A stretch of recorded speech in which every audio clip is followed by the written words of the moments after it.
Hello, everyone, and welcome to another week of the Trash Talking and Giving Back podcast. I'm Erin Cofield Barker, joined by my co-host, Joe Sinagra of Myers Waste and Recycle. Joe, how's it going? It's going well. Things are moving along here, progressing nicely at Myers Waste and Recycling. Perfect. I can't believe summer is just like kind of rolling. You can tell I'm back from vacation, got myself a little tan. How was your week? It's good, and it got me thinking. Being summertime and it's vacation season and everything. And I know your kids are younger, my kids are older, and it got me thinking about separate vacations. And that one of the big trends now is where, like you, I have a boy and a girl, and my daughter wants to go to see a Broadway show and my son wants to go to a baseball game. And so a lot of families are doing separate vacations. And it's interesting, growing up, that would be unheard of. My parents would never. So, you're dragged along to whatever one vacation was. So I don't know obviously your kids are younger, so you can't do separate vacations, but what do you think of the whole separate vacation? We kind of could. I kind of like that. I feel like maybe it didn't happen as much back in the day because of limited vacation time. But I feel like, especially when you have multiple kids, right? Like you have two kids, I have two kids, a boy and a girl for both of us. Mine are 1.5 years and 3 years. Yours are like flown the coop, kind of. One of them still living there, but she could be. I think it's kind of fun because I remember when I was having Ellie, I was really nervous about people who said that it would be hard for Jack, right? Because he had all of mom's attention, and then now Ellie's here, and how's he going to handle it? And I don't know if that really changes the older a kid gets. And so I feel like having a mommy and me trip and a daddy, right? I feel like that would just be kind of a fun thing for the relationship that a parent has with their kid too, right? Like right now, Jack is so deep in his mom, everything is mom. And so I want to be why don't you and dad go on an adventure? I sent him to get bagels this morning and Jack's all for it, but it's go do something fun with dad. And so I feel I would say I'm pro separate vacations, but it shouldn't always just be gender specific, right? Not always the girls are going to the Broadway show and shopping and the boys are going to the sporting event. I feel like you also need to compromise and find something for you and the daughter to do, and then something for your wife and the son to do. Because I don't know, and I'm sure you've seen as the kids grow up, it's wild to see the people that they somehow become. And I think we get so caught up in life and work that maybe you miss some of it. So my daughter's always been into musicals and theater, and I wasn't, and so you do that type of stuff. And I tell you what, she and I went to a Broadway show a couple years ago, and I had an absolute blast. And we're headed to Mamma Mia here next month. So see, that's so cool, and it makes you kind of appreciate it. And she dragged you out of your shell into doing something that you maybe didn't want to, but you did it because you knew she liked it, and now you kind of understand it more. Absolutely. But I do the whole family vacation too. Okay, I was going to say, what about just don't take Alex on a vacation. You me plus the two kids. Oh, no, you're just alone. I mean, that would be nice. Yesterday, that question's a little different when you have little ones at home than when you have teenagers at home. Yeah, I was going to say. I mean, but I've done a girls' weekend, although Ellie came with me when one of my girlfriends turned 40. Ellie was still little and breastfeeding. So I was well, the only way I can go is if she came. So she did, and it was great. I am going to a country music festival in Canada by myself. Well, with girlfriends, but no Alex or kids. Wow, there in you go. August. So perfect. Maybe an SOS at the Barker household, but it'll be all right. Could you vacation totally solo? Because that's another trend. Just the solo by yourself, go on a cruise or go somewhere with literally no one you know. Yeah, yes, I think I could. I mean, I did it, spring training was always a bucket list item for me. And, my wife tags along, but it's not really her thing. So I actually did it alone this year. And had a great Without time. A buddy, just you yourself. That's it. Just me, and it was nice, All right, well, let's bring in our guest Tom and put him on the spot here and see if he's a solo vacationer, a family vacationer. I don't think we asked if he has children, so maybe if he has kids, we'll see what they've done. Today's guest is Tom O'Keefe from the South Burlington Rotary Club. who always has great things going on. We are going to kind of focus on their golf tournament, talk about everything. But first, Tom, what is your take on the vacations? Yeah, I'm thinking every time I took my son around the Northeast to hockey games, he played in, and I was coaching, that those were mini vacations. Yeah. We would sometimes stop at the Bennington Monument. We would stop at, various highlights along the road, and he'd be like scratching his head, going, "Why are we going here, Dad?" Yeah. And my wife mostly took my daughter to Irish dance all over the Northeast in Canada. And those were mini vacations. Well, because to be fair, those are both sports that I know those outfits for Irish step dancing are not cheap, and I know hockey is not cheap. So the vacation budget got spent on the sports when they were young. Right. That's right. I had one of each, Tom. My son played hockey all the way up through high school, and my daughter was a competitive dancer all the way up into college. So, yes, we got something in common, Joe. Yes, 15 years there, vacations wasn't the beach. It was, this squirt tournament in Maine or this dance competition in Western New York or someplace in between. So, yes, I know that too well. I mean, and what's interesting, you talk about vacations. I would try to organize a vacation. It's like, we're going to go to Cape Cod. And then suddenly it's like, there's a dance recital. We got to cancel that. So all of our vacations were going to some sporting event. So eventually maybe it'll circle back around. Yes. Yeah. They're one's in college and one's on their way to college. And we did go to Ireland 2 years ago. That was a real vacation. So that's fun. Well, I do know a weekend you will not have a vacation scheduled is the weekend of September 15th, as that is when the South Burlington Rotary Club's golf tournament is happening at Vermont National. Tell us a little bit about the tournament. Yeah, so we've been doing it at Vermont National, which is, an exclusive club. You can't play there unless you're a member or, you play in a tournament. And it's a Jack Nicklaus course. It's, one of the nicest courses in the state. And we've been doing it there for, we haven't been doing there 100% of the time, but for 27 years, we've been running this tournament. And it's a great event. We have 128 golfers that play, so it's a very full course, but not. It's very well run. The folks at Vermont National do a phenomenal job. They do this all the time, and fortunately for us, the general manager Chris Bancroft is a member of our club, so he makes sure that this tournament goes off without a hitch. So it's great. It's a combination of we have a lot of sponsors, including Myers. You guys have been a sponsor, I think, for the entire run that we've been doing this. So I really thank you guys for that. And we have a lot of sponsors that come back every year for the fact that, you just can't get on Vermont National except through this type of an event. And so we get a lot of sponsors, and then what's left, we have a few just teams that will come and play as well. Now, we participate in a lot of different golf tournaments, and I participate in some, and I love, since I'm not a very good golfer, all the side attractions that go on, winning a car and the $10,000 and the beat the pro and all this other stuff. But you folks have one that I haven't ever seen as far as one of your contests. Maybe tell a little bit about your one of your unusual sponsorships you're still looking for. Yeah, so we have a few contests. We have longest drive for men and women, closest to the hole, men and women. We do have a hole-in-one contest. We're still trying to get our sponsor finalized for that. I'm pretty sure that's going to happen. Heritage Ford Toyota has done that for a number of years, and we're just waiting for them to pull the trigger on that.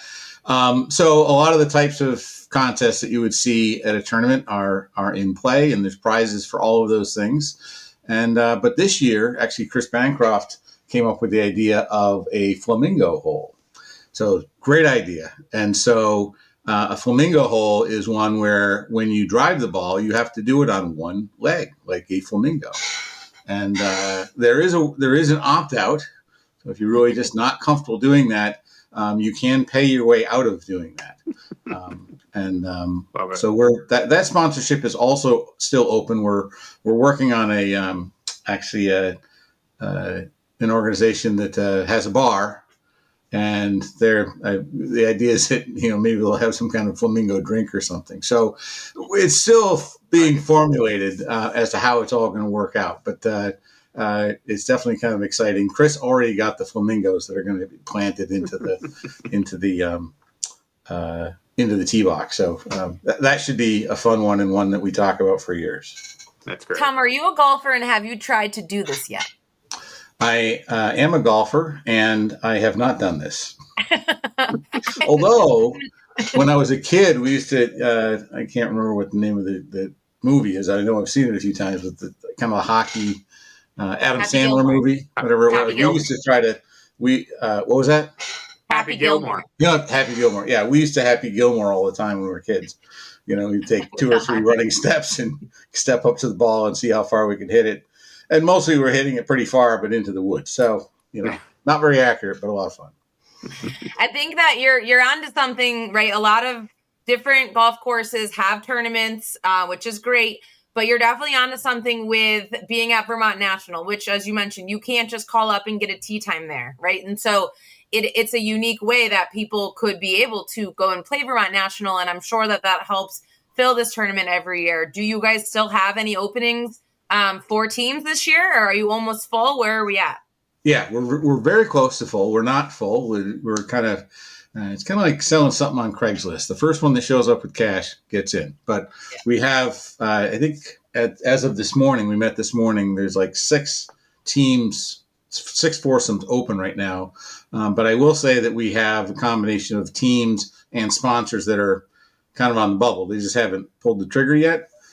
So if there's folks that are thinking, oh my gosh, I should do that, then just get a hold of me as the tournament chair, and we'll see where it ends up. If there's a spot available, we'll fill it. Now, you guys do so many wonderful things in the community, and this is a big fundraiser for you. Maybe tell us a little about where some of this money goes, some of the things that you support in the community. Yeah. So every year we have a what we call kind of a beneficiary, kind of a primary beneficiary. And it's been different groups over the years. This year it is Josh's house in Colchester. And I'll talk a little bit about that. But the balance of the money goes to South Burlington Rotary Charities. And with that money, we give to a lot of organizations in the community. I'll talk first a little bit about Josh's house. I'm not an expert in this, but we have had that organization come and talk to us about what they do, and our tournament partner is Vermont Construction. So they're our title sponsor, if you will, our largest sponsor of the tournament, and they came up with the idea of Josh's house. So they have a long-time relationship with them, and Josh's house was formed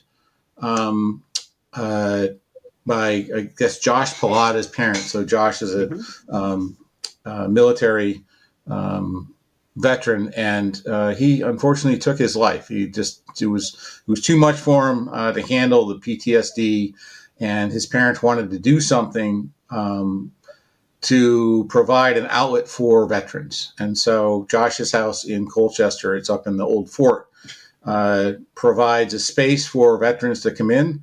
And really, they play pool, they can play darts, there's all kinds of games, they serve food, and they also provide various kinds of services, social services, to folks that want to take advantage of them. I think with the idea that makes those services a little more accessible than otherwise. It is certainly not a requirement for anyone to enroll in services. It's really more for the fellowship of hanging out with other veterans. And they do great work. And so we thought that was a phenomenal idea, is to select Josh's house for our primary beneficiary for this year's tournament. I can tell you a little bit about other things that the club does, other organizations. Yeah, I was going to say, I know I'm the daughter of a Rotarian. I'm the daughter-in-law of a Rotarian. I was in the Interact Club. I know that Rotary's big mission is service above self. And so this golf tournament is a big thing you do, but it is just one of so many things that you guys do throughout the year. So just share with us a little bit more about the Rotary Club and what you guys do. Yeah, so the Rotary is an international organization. It was actually founded by a Vermonter. And I have a funny story about that. I don't think we have the time for it. But anyway, it was founded in Chicago and by a bunch of businessmen that thought back 100 years ago or more that, we could probably do better in life than just count our own money. We could probably give back to the community. And really, that's what they did. They started which was really, I think, just getting together for lunch and talking about, maybe what they could do in the community in Chicago. And back then, the life was not as easy as it is today. And so there's a lot of opportunities for them to help. So the club over time, it turned into a lot of local clubs around the country. And then it turned into a bunch of local clubs around the world. And there's, I think, 1.2 million Rotarians around the world today. And they're all dealing with issues in their local community, but we're part of a larger organization. So the way that we operate is, first of all, there's the first thing I would say is there's fellowship. So we get together, our club gets together every Thursday morning at 7:30 and this morning. And we meet and we discuss various club activities. So I gave an update on the golf tournament. I said, hey, we got 6 slots left. And people step up and tell a little bit about what's going on in their life. They're what we call happy finds. People say, hey, my kid's going off to college next week, or my daughter's getting married. Or so they're just ways for people to step up and just talk a little bit about kind of the positive things in their life, and keeps everyone in the club kind of up to date. So there's a lot of that goes on for the first half hour, and the second half hour, we usually have a speaker. And so last week we had, I know you're going to know this, who was the director of health during COVID that we all got to know? Mark Levine. Dr. Mark Levine gave us an update on public health last week. It was great. I mean, he's a great speaker. And so we have a committee that organizes and brings in speakers every week. And so it's an hour a week that we get together. We just kind of chat. We get to know our friends. There's about 40 folks in our club. On any given week, there's at least 25 of us there. And we meet at the Senior Center in South Burlington, which is, in the same building as the library and the City Hall. So that's the big part of fellowship, is just getting to know people. And as a professional, there's also networking. So, my wife and I had to do our kind of end-of-life stuff a few years ago. And, well, I met a lawyer in our club. I was like, well, I'm friends with her. And so suddenly, she got a little business from me, and I felt trustworthy that I met her. And so that happens as well. There's a little bit of networking that goes on. It's not the primary focus, but it's part of really the history of Rotary, because it's typically, professionals that get together, some that are former professionals, retired folks. But we also have folks in their 20s, 30s, 40s, 50s, 60s, 70s, 80s. So we have a pretty diverse club. And we've got probably 5 new members this year. So we're having some pretty good success. The other thing, I think what people really see us in the community is we raise money and we give it away. Simply, that's what we do. So we raise money by running events. So our golf tournament is our second largest fundraiser, and our largest fundraiser is our curling tournament, which is a lot of fun. And we were talking about that before the show started here. It's at Carnes. It's in March. We had a lot of people, and we raise a lot of money.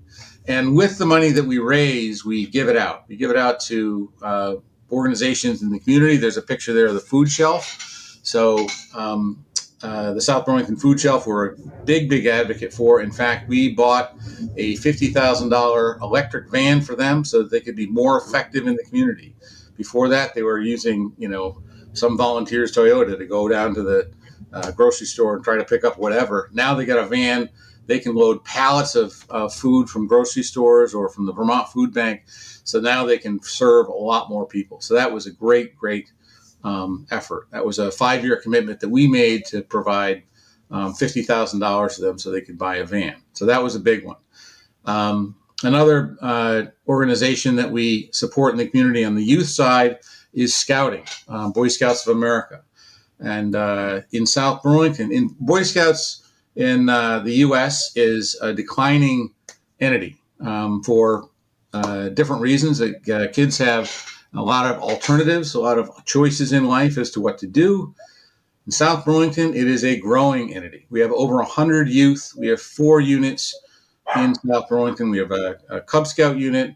We have a boys Scout unit. We have a girls Scout unit, which is, you may not even know that a few years ago, BSA, Boy Scouts of America, allowed for girls units. They have to be run by female leaders.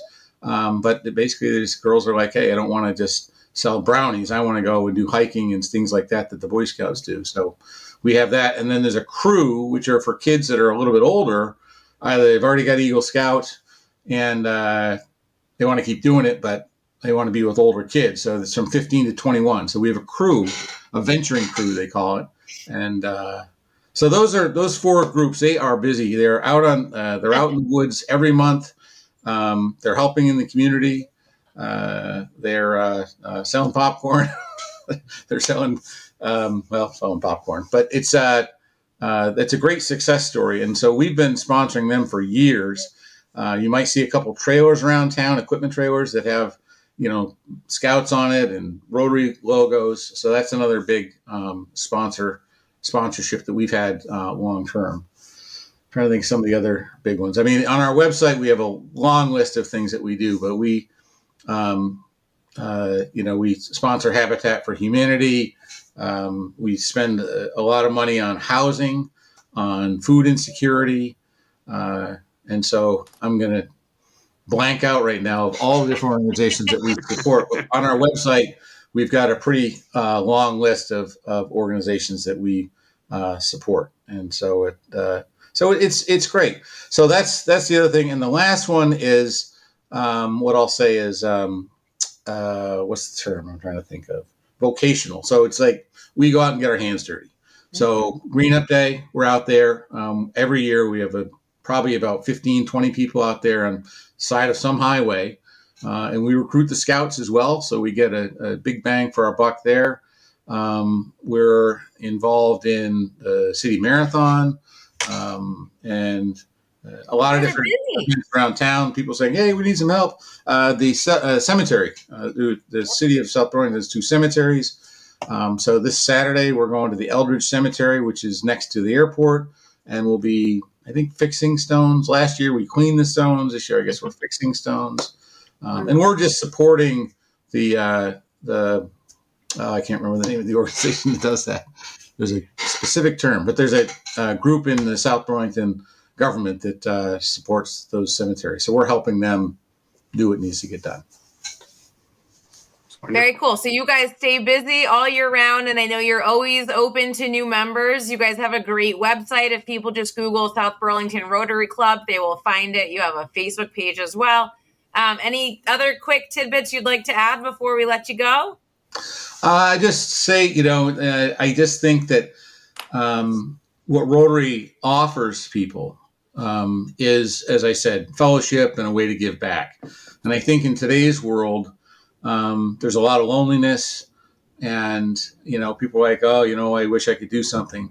We're wide open, and we provide a lot of opportunity for people to join and do something meaningful with their life. It's not a huge commitment.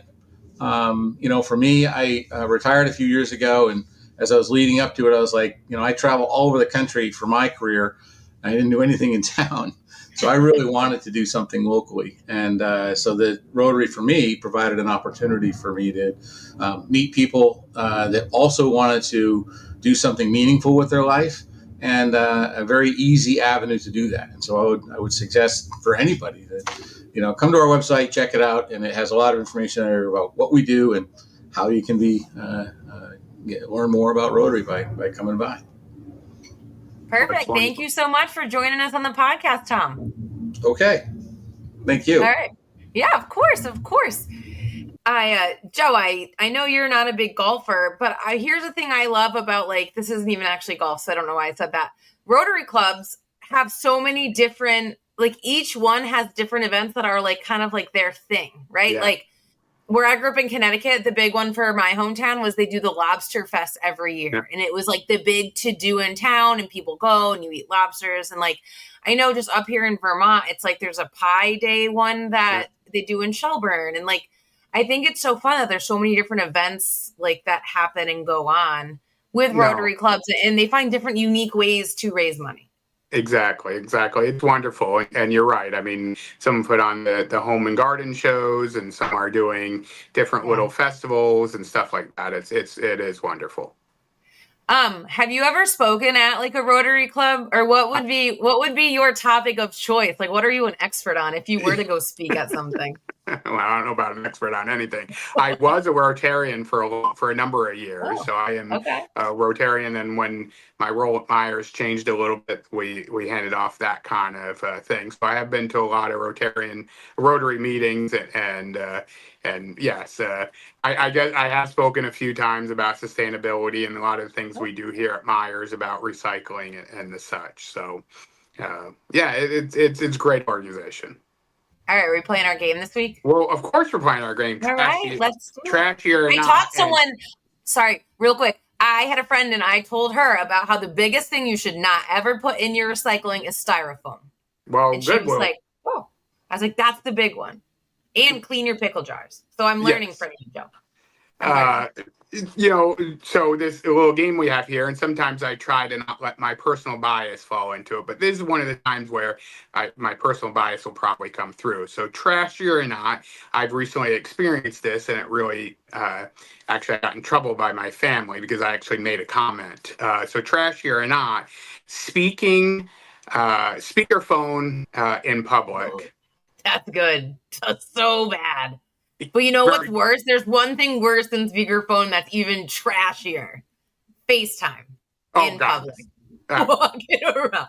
My mom is a speakerphone in public. She'll just be walking around the store like, rah, rah, rah, rah. And it's like, Mom, come on. Like, the world, especially if this isn't like an urgent phone conversation, like the world doesn't need to hear it. Like, speakerphone in public, especially in a populated place, like in a store, like inside somewhere. Maybe if you're like outside going for a walk, like, kind of annoying, not as trashy, but like, speakerphone in public, that's a rough one. Did you do it and get yelled at?